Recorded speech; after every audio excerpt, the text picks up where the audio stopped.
말씀 묵상 에피소드 23 광야의 의미. 지금 바로 시작합니다.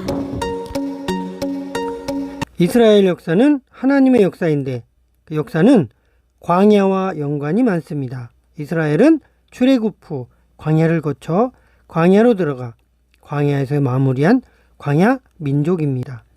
아브라함, 이삭, 야곱, 요셉을 거쳐 이스라엘이 하나의 민족으로 탄생하는 과정엔 어김없이 광야가 있었습니다. 노예 생활을 접고 출애굽하자마자 다다른 곳이 광야입니다. 수르 광야, 에담 광야, 마라, 엘림, 신광야를 거쳐 시내산이 있는 시내 광야에 이르렀고 거기서 약 11개월가량을 머물렀습니다. 그리고 시내 광야를 떠나 바란 광야 가데스로 다시 모압 광야 이에아바림과 마타나 비스가산을 거쳐서 가나안 맞은편인 모압 평지에 이르기까지 대략 40여 년 가량을 광야에 머무릅니다. 그리고 여호수아와 함께 분배받은 가나안 땅 역시도 광야가 있습니다. 한복판에 유대 광야가 있고 남쪽에는 네게부 광야가 있으며 사해 남단에는 아라바 광야가 있습니다. 네. 신부는 출애굽한 선민이며 제사장 나라이며 하나님의 백성이며 노예에서 해방된 자유민이지만 해방의 기쁨으로 내디딘 곳이 광야였고 이후 줄곧 광야에 머물며 만나와 메추라기를 먹고 낮에는 구름기둥으로 밤에는 불기둥의 인도를 받으면서 탄생한 것이 이스라엘 민족 공동체입니다. 그럼 하나님께서 왜 하나님의 자녀들을 광야로 인도하셨을까 하는 점입니다. 왜 하나님께서는 특별히 뽑은 하나님의 백성들을 빈들 아무것도 없는 마실 물도 없는 낮에는 뜨거운 태양빛이 있고 밤에는 추위가 교차되는 척박한 곳으로 인도하셨냐 하는 점입니다. 여기에서 우리는 하나님의 뜻을 깨닫습니다. 하나님의 뜻에는 성화가 있습니다. 성화란 하나님을 닮아가는 것을 말합니다. 애굽지향적인 신앙인은 그래서 광야를 싫어합니다. 세상 탐욕과 욕망 추구형 신앙인은 그래서 구원은 받았지만 여전히 탐욕의 노예이고 욕망의 노예가 되어 애굽을 떠나왔지만 애굽에 목말라 합니다. 네. 10가지 기적재앙을 목격함으로 애굽이 섬기는 10가지 우상들이 얼마나 허망한지도 깨닫고 마지막 10번째 장자사망 재앙을 통해서 하나님이 생명을 주시는 그런 주관하시는 분이라는 것을 분명히 깨닫습니다. 그리고 집집마다 임한 죽음의 울부짖음, 통곡을 통해서 하나님이 어떤 분이라는 것을 너무나 확실하게 교훈받게 됩니다. 산체험을 하게 되죠.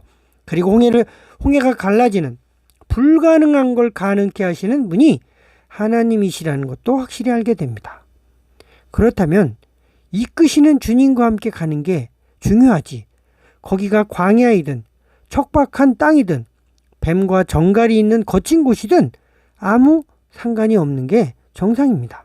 주님만 계시면 그곳이 아무리 광야라도 광야가 아니란 걸 충분히 거기까지 오는 여정에서 복습과 예습을 충분히 했습니다. 뿐만 아니라 눈만 뜨면 구름기둥이 눈앞에 있고 눈을 감으면 불기둥의 강렬한 불빛이 그들의 삶을 아우르는 하나님의 임재의 한복판에 서 있는 것이 이스라엘 백성들의 삶이었습니다. 그런데 그러면 그럴수록 주님과 함께 천성을 향해 가는 길에는 흥미를 잃게 됩니다. 앞으로 가야 하는 건 알지만 애굽 쪽에서 들려오는 노랫소리, 그쪽에서 살살 풍겨지는 짜릿한 냄새들이 자꾸만 뒤를 돌아다 보게 만듭니다.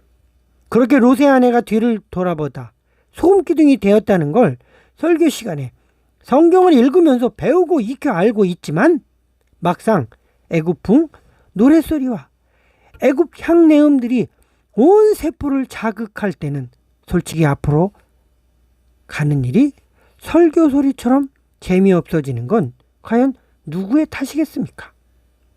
그래서 인간은 이성적인 존재에 이어서 말씀이 삶을 움직이는 키인 것 같지만 실상은 이성이 아니라 감성이며 욕망 추구에 길들여진 노예 의지가 더 문제입니다.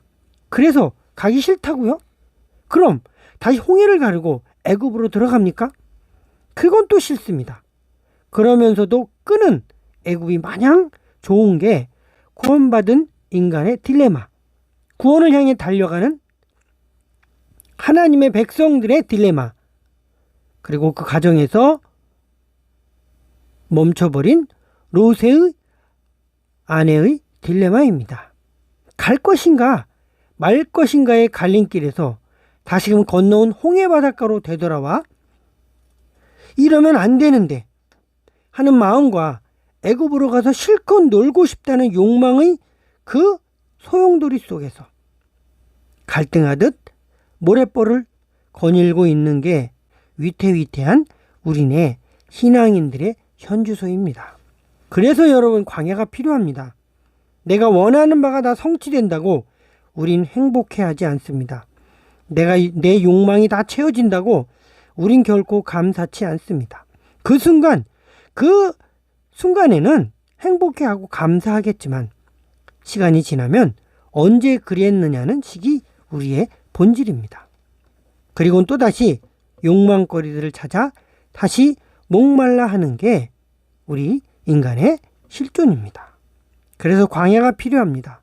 광야는 내 욕망이 차단되고 내 바람이 박살나는 곳입니다. 우린 그래야 비로소 주님을 보기 시작하고 부르기 시작합니다.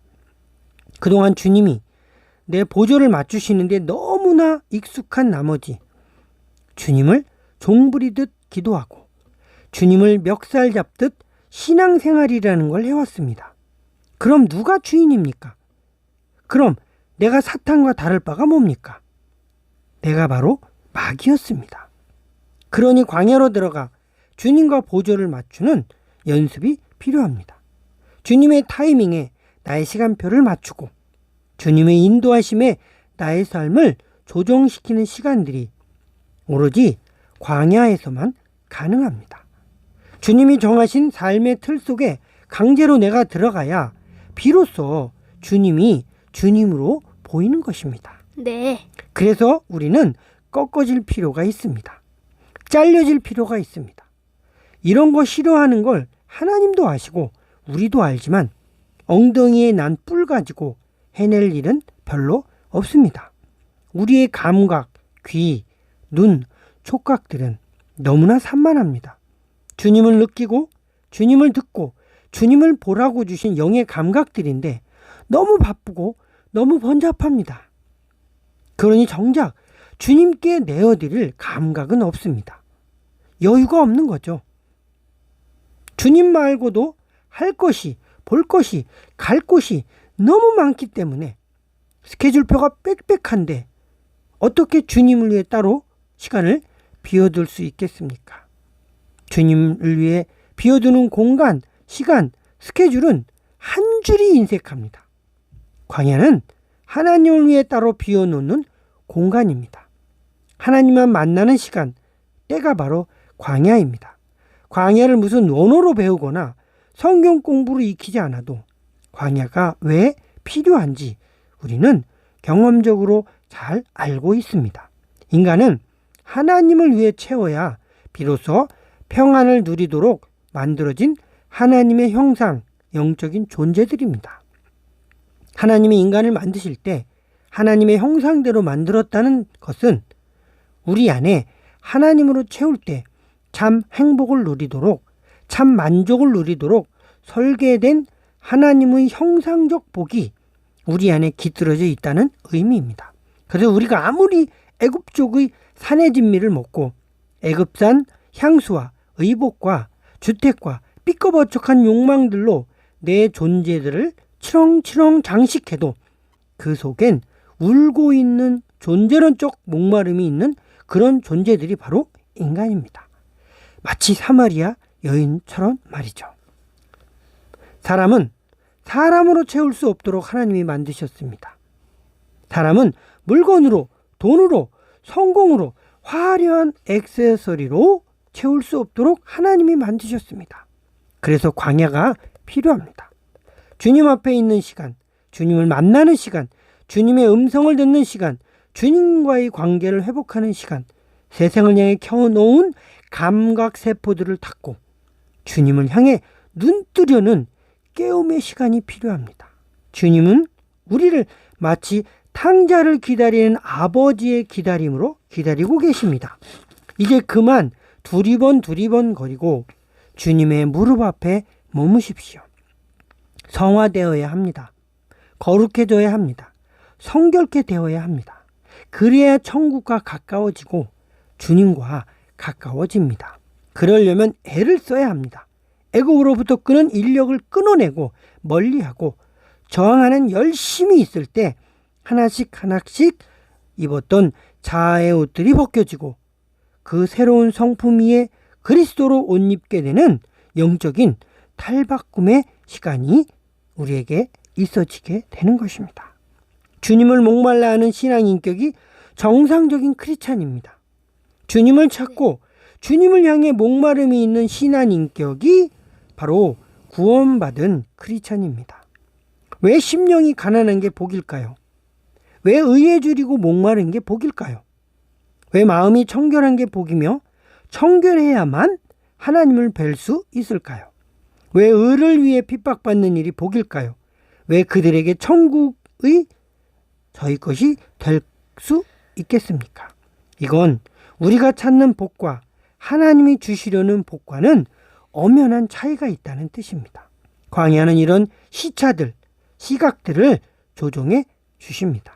그래서 광야는 고독하지만 외롭지 않으며 혼자이지만 함께이며 눈물로 들어왔지만 감사로 회복되어 싫지만 좋은 것이고 가기 꺼려지지만 갈 수밖에 없는 싫음과 나쁨과 꺼림과 불편이 주님으로 인해 바뀌어지는 곳이어서 복되고 복으로 이끄는 참된 복이 머무는 곳이 광야입니다. 감사합니다. 떨기나무님 말씀 잘 들었습니다. 감사합니다. 안녕히 계세요.